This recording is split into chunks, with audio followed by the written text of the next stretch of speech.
शंकर ने कहा कि हे पार्वती सुनो, आज से वर्षों पहले तुम्हारे पिता को यह लगा कि मैंने उनका अपमान कर दिया और इस कारण हम में और उनमें मतभेद हो गया। उन्होंने काफी तिरस्कृत तरीके से मेरी अवहेलना की और यहाँ तक स्थिति यह हो गई कि हमारे गणों में और उनके गणों में आपस में युद्ध भी हो गया।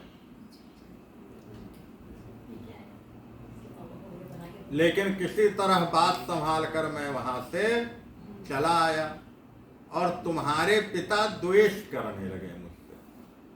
तो कहा द्वेष का कारण क्या है? कहा कारण बस इतना है कि तुम्हारे पिता दक्ष प्रजाओं के पति हैं, उनके अध्यक्ष हैं, तो उनका ओहदा सबसे ऊंचा है। और एक समय की बात है कि उनकी सभा में सारे देवगण आकर के बैठे हुए थे, मैं भी वहां बैठा हुआ था और उसी समय तुम्हारे पिता वहां पधारे। उनको देख करके सब लोग खड़े हो गए, लेकिन मैं अपनी जगह पर बैठा रहा, मैं खड़ा नहीं हुआ। और इस बात को उन्होंने अपने हृदय में बैठाया। उनके अहम पर चोट लगा और चोट लगने के कारण वे तिलमिला गए और उन्होंने बहुत सारे अपशब्द मुझे कहे, जबकि उनको तो यह समझना चाहिए था कि मैं उनका दामाद हूं। उन्होंने तुम्हारे साथ पाणी ग्रहण कराया है और इस नाते तो मैं उनसे श्रेष्ठ था, उनका दामाद होने के नाते मैं उनसे श्रेष्ठ था। मगर फिर भी उन्होंने मुझे अपमानित किया और अपमान झेलकर मैं चुपचाप वहां से चला आया। लेकिन फिर भी मेरे मन में कोई विकार नहीं, उस मान अपमान का कोई विकार मेरे अंदर नहीं रहा। लेकिन तुम्हारे पिता ने वह बदला लेने के लिए इस इतने बड़े यज्ञ का आयोजन किया और उसमें हम लोगों को निमंत्रण नहीं किया।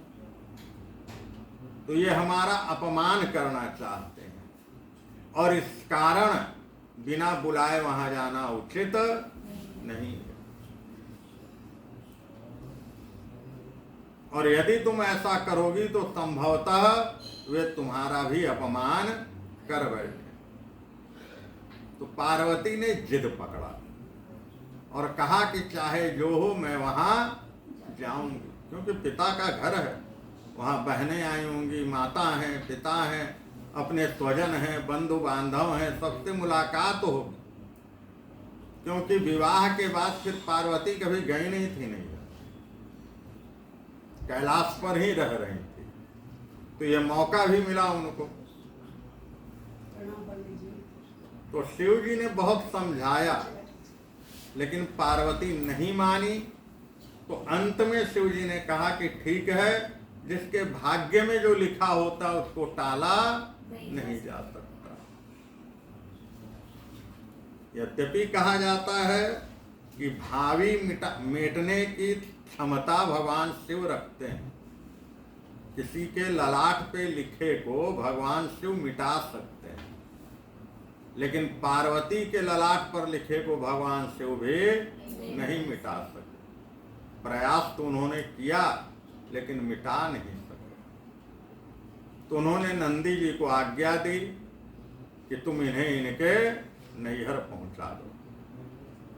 पार्वती जी नंदी जी पर सवार हुई और सवार होकर अपने नैहर को चली। वहां पहुंची, पिता ने देखा, मुंह घुमा लिया। माता देखकर प्रसन्न हुई, गले से लगाया। कुछ बहनों ने देखा, उनको भी प्रसन्नता हुई। जो जिस भाव से मिला उस भाव से सबसे मिली और घूमते हुए यज्ञ मंडप पर आई। तो उन्होंने देखा कि उस यज्ञ में सबका भाग तो मिला हुआ है, लेकिन मेरे पति को स्थान कहीं पर दिया नहीं गया। तो उन्होंने पूछा कि इस यज्ञ में मेरे पति को क्यों नहीं स्थान दिया गया। तो उनके पिता ने पुनः पार्वती के मुंह पर ही उनका अपमान किया और कहा कि ऐसे दुष्ट को मैं अपने यहाँ कोई स्थान नहीं देता हूँ, जो बड़ों का सम्मान नहीं करना जानता है, आदर नहीं करना जानता है। अरे वो तो मैं था जो तुम्हारे कहने पर तुम्हारा विवाह मैंने उसके साथ करा दिया, नहीं तो मैं कदापि तुम्हारा विवाह भी उससे नहीं करा था। और कुछ दुर्वचन बोलकर जब भगवान शंकर का अपमान किया तो पार्वती जी क्रोधित हो गए और क्रोध में आकर के उन्होंने कहा कि पिताजी, आपने मेरे पति का अपमान किया है और आपकी पुत्री होने के कारण यह दोष मुझ पर भी लगा।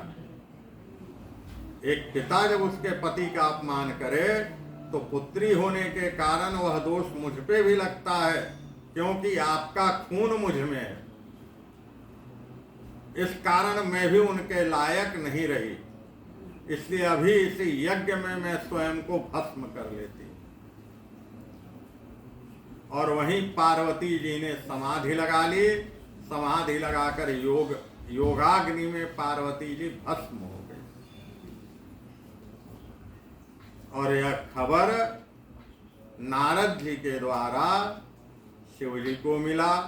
शिव जी ने अपने जटा के केश से रुद्र को उत्पन्न किया, भयंकर रुद्र को।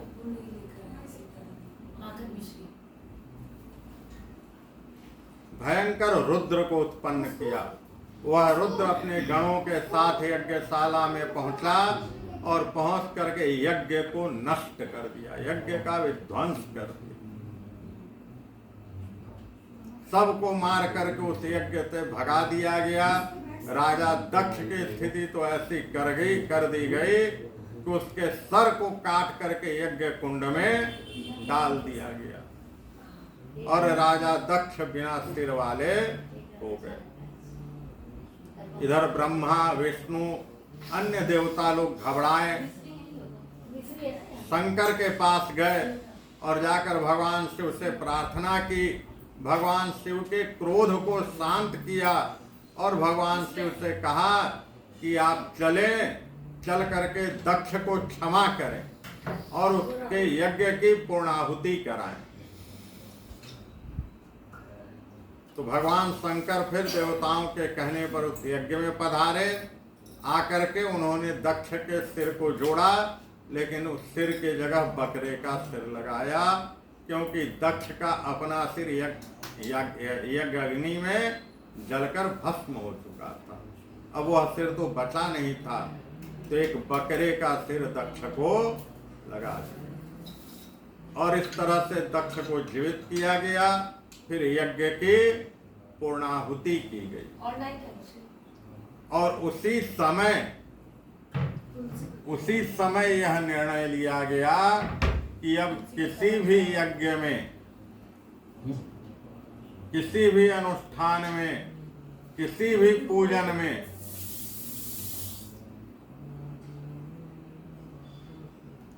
यह निर्णय किया गया कि भगवान शिव को उनका हिस्सा मिलेगा और यज्ञ में जो भी सामग्री बच जाएगी उस पर भगवान शिव का अधिकार होगा। तो आज यह ब्राह्मण अपने पुत्र नाभाग को बता रहा है कि वह व्यक्ति जो तुम्हारे पास आया है वह सही बोल रहा है।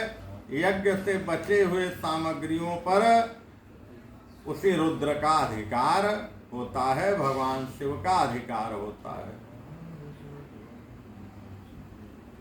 तो यह जान करके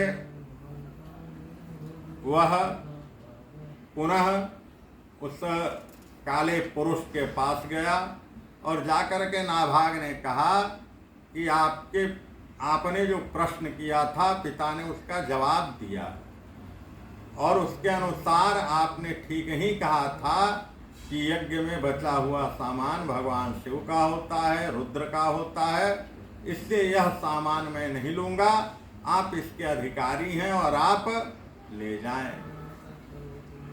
उसी समय वह पुरुष भगवान शिव के रूप में प्रकट होता है और प्रकट होकर के उस नाभाग को आशीर्वाद देते हैं। आशीर्वाद दे के सारी सामग्री उनको सौंप देते हैं।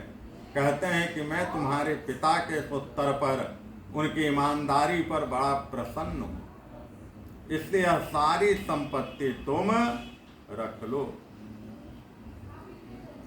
इस तरह से वह उस संपत्ति का अधिकारी हुआ नाभाग। तत्पश्चात राजा परीक्षित ने पूछा कि मैं परम ज्ञानी राजर्षि अम्बरीश का चरित्र सुनना चाहता हूं।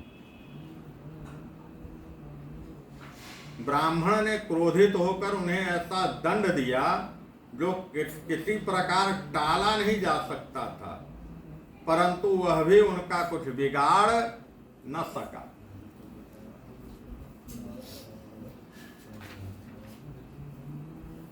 तो सुखदेव जी ने कहा कि हे परीक्षित, अम्बरीश बड़े भाग्यवान थे। पृथ्वी के सातों द्वीप, अचल संपत्ति और अतुलनीय ऐश्वर्य उनको प्राप्त था। यद्यपि ये सब साधारण मनुष्यों के लिए अत्यंत दुर्लभ वस्तुएं हैं, फिर भी वे उन्हें स्वप्न के तुल्य समझते थे।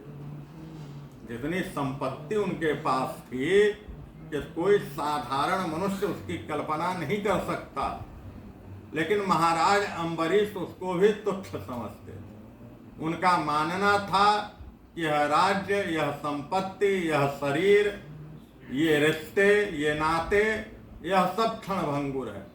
आज है और कल नहीं रहना। नहीं रहना का तात्पर्य कि सब छोड़ के हमें चल देना। मैं कोई इसका स्थायी स्वामी नहीं हूं। यह कुछ क्षण तक मेरे पास है और जब तक मेरे पास है मैं इसका स्वामी हूं। इसके बाद इसका स्वामी कोई और बन जाएगा।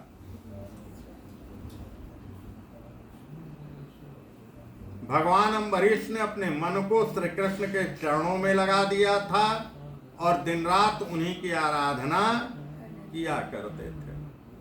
बड़े सच्चरित्र थे, भगवत भक्त थे और तरह तरह का अनुष्ठान नियमित करते रहते थे। ब्राह्मणों को दान करते, गरीबों की मदद करते, जरूरतमंदों की जरूरतों की पूर्ति करते,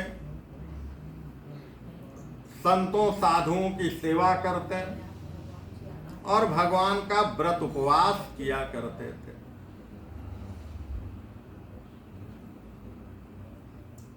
राजा अम्बरीश की पत्नी भी बड़ी धर्मशीला थी। पति भी धार्मिक और पत्नी भी धार्मिक। अगर दोनों में से एक का कॉम्बिनेशन बिगड़ जाए तो सब चौपट हो जाता है ना। फिर घर में अशांति ही अशांति हो जाती है। और दोनों का कॉम्बिनेशन बना रहे तो सब ठीक। कहते हैं कि भाग्य जो होता है, भाग्य है क्या? इसको किसी ने देखा तो है नहीं भाग्य को। परमात्मा की तरह भाग्य भी अदृश्य है। सत्ता तो जरूर है भाग्य की, लेकिन भाग्य दिखता नहीं है, परमात्मा भी दिखते नहीं है। तो भाग्य होता क्या है? कहा भाग्य, सबसे प्रथम भाग्य मनुष्य का अपना शरीर होता है।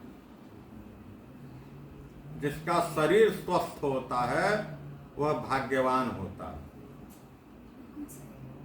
जिसका शरीर स्वस्थ हो, जीवन पर्यंत,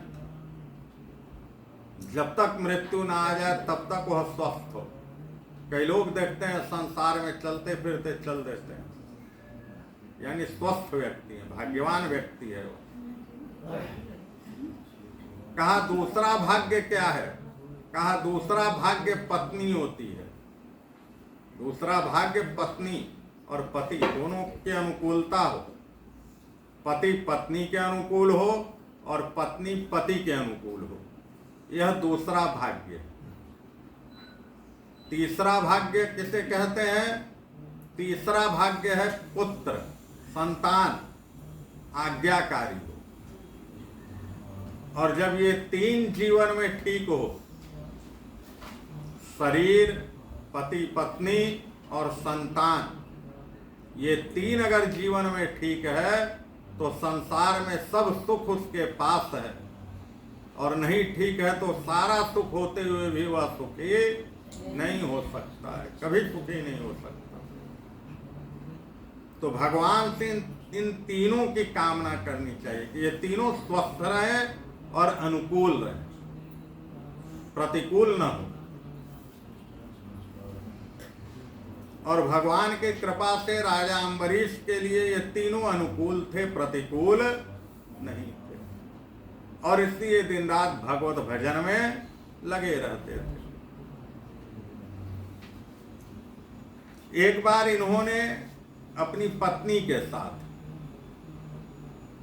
भगवान श्री कृष्ण की आराधना करने के लिए 1 वर्ष तक द्वादशी प्रधान एकादशी का व्रत प्रारंभ किया। 1 वर्ष तक व्रत की समाप्ति हुई। कार्तिक महीने में उन्होंने 3 रात का उपवास किया और एक दिन यमुना जी में स्नान करके मधुवन में भगवान कृष्ण की उन्होंने पूजा की। उन्होंने महाभिषेक की विधि से सब प्रकार की सामग्री और संपत्तियों के द्वारा भगवान का अभिषेक किया। हृदय से तन्मन होकर वस्त्र, आभूषण, चंदन, माला, अर्घ्य आदि के द्वारा उन्होंने अपने आराध्य की पूजा की।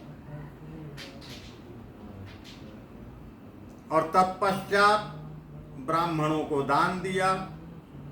दान में गौएं प्रदान की, वस्त्र प्रदान किया, अन्न प्रदान किया, और इतना सब कुछ कर ही रहे थे कि उसी समय वहां दुर्वासा जी पधारे।